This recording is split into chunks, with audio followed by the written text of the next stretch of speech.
Hey guys, JH, welcome to Practice Tee, and as always, it's just a windy place. We should call this the windy range.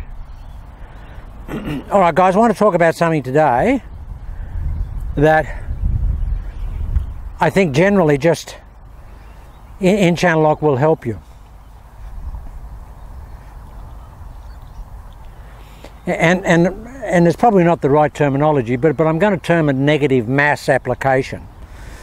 And that is that we've got an amount of mass here on that end of the club, and we've got an amount of mass at this end. Okay, without my hands on it, that mass is not as great as that mass.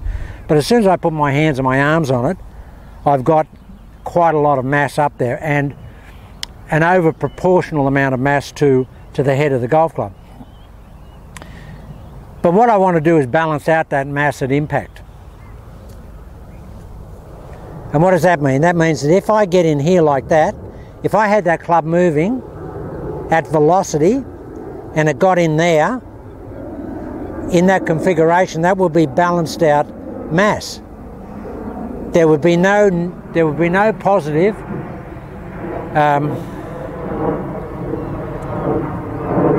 or negative mass application going on there at either ends of the golf club. It's you could actually call it negative mass application because there's no mass applying itself anywhere. It's just there. And if you go on to Google and punch in negative mass, there's some scientific explanations there about negative mass, which we don't need in this golf swing, but it's interesting because when you actually achieve negative mass, it goes in the opposite direction to where you think it would go. Now, you don't need to think about that. But what we need, what I'm trying to say here, guys, is I want to get in here and I want to get this end of the golf club basically stopping and feeling that that end of the golf club is stopped as well. I want to feel that. But I want to feel that at speed. And that is essentially what Mr. X has got, or is working on right now. And he's hitting the ball unbelievably well. I mean, extraordinarily well. Amazingly well. His ball flight is just off the scale. And he's basically feeling this. Club stopping down there. Now, I don't feel that. I feel that. But if I can feel that up, and at the same time feel that this end of the golf club is stopping, and that lead end of the golf club with the mass on is accelerating, then that's a good feel. And it will choke off. It'll choke off the follow through, because there won't be as much travel in the hands. There'll be a lot of travel in the club head, but we're going to limit the travel of the hands. That's the point I'm making here. This is an exercise in limiting the travel of the hands, but increasing the travel of the golf club head. That's what we're trying to do. Because guys, it's the speed fixed fulcrum speed hinge. The more we can corral that hinge there, the more speed we can get developed, and the more power we can actually have generated into the golf shot.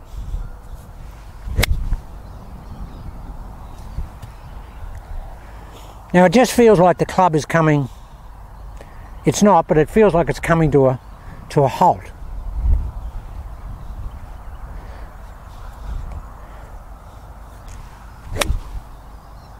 See how much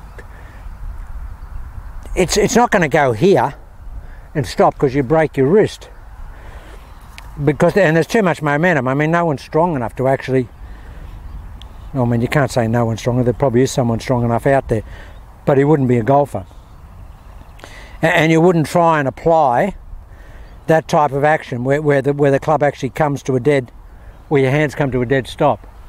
I don't think I could do that, and I'm pretty strong in the hands and arms. That's about as much as I could do. And that's a great shot for the wind, but that's just a punch shot. Now we don't want to do that because, you know, that's not a full golf swing. But all we're trying to do, guys, is just eliminate a lot of the travel in the arms.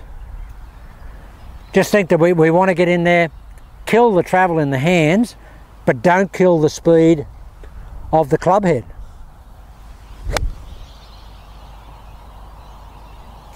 Don't kill the speed of the club head. Okay, it will drag you through, but you don't want to worry about that. But the feeling is that it's not going to drag you through. See how my hands are finishing higher? Now I've still got the hit up there that I'm looking for in the yogi swing. There's still very much that hit up. But I haven't got this finish here, because I'm deliberately eliminating or taking away a lot of the travel of the hands.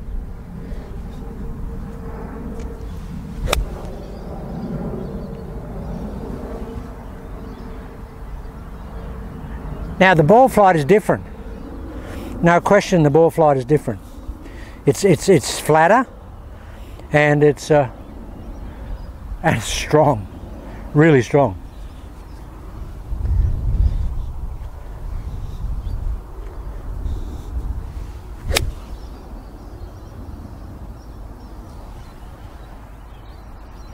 That's really nice flight, but it feels like this. This is coming in and stopping, and the club's just going aft, going. Whoa! A bit like Da Vinci Code, where we come in here and we stop. Da Vinci Code. Haven't done Da Vinci Code for a while, guys. Just going to hit a Da Vinci Code. This will be interesting. Haven't done Da Vinci Code for ages. Probably a year. It's Da Vinci Code.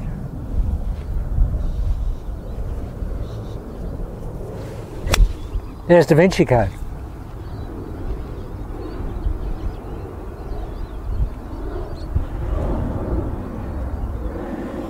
Da Vinci Code was a good golf swing.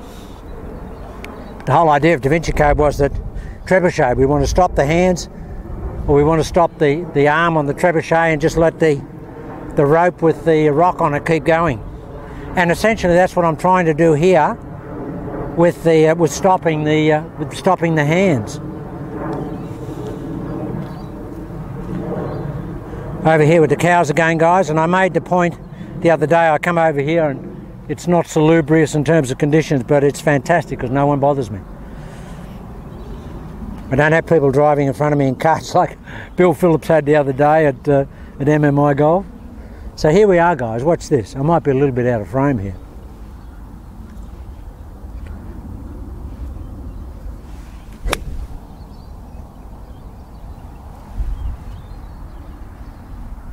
That's a pretty shot. It's a pretty shot. Now that's only 3/4 application. That's only 3/4 application. There's not much going on there. I'll put a full application in it. It'll pull my hands through further, clearly.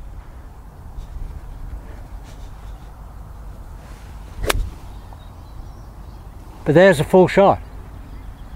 That hasn't pulled the hands through. Well, it's pulled them through to here, not over here. Now, this is a reverse effect. I'm trying to slow my hands and actually slow the club down, in effect, but it's actually going faster because of that. Now, while I'm here, guys, there's been a little bit of misunderstanding about what I'm doing in my golf swing, and particularly with yogi. Now the yogi process is here, and then I go. Now people are saying that with yogi, that when I get that third action with the trail foot, that the ball is moving forward. The ball's not moving forward, guys. It's not moving forward because my foot, the position of the ball is not moving forward because my foot's not changing its relationship, you know, rearwards or forwards. All it's doing is going well, or forwards or backwards. All it's doing is going rearwards. When I get in here and I bring that up, I just take that backwards. I don't take it over there. If I took it over there, the ball would be forward and the bottom of my arc would change. But Bill Phillips in MMI Golf did a video today where he had the camera here, and he said, yeah, look, watch what the ball happens. Now the foot goes here, guys. It doesn't change, and clearly it doesn't change because my lead shoulder and my hand position doesn't change. If that ball went forward, my hands would go forward, or my hands would come back. Here. If that ball went forward, I'd be in this position here. This would be further back here. But nothing changes. It's just an illusion. It's an absolute illusion, guys. But that's in the yogi process where we come in here, we move, and then we go. That's the yogi process. Okay, guys, I just wanted to get a couple of those points across today. Very noisy here again with the aircraft. I was going to do something else, but I can't remember what it was. I'll just kill this video here, and if I can remember off camera, I'll come back and I'll do that video relative to that point.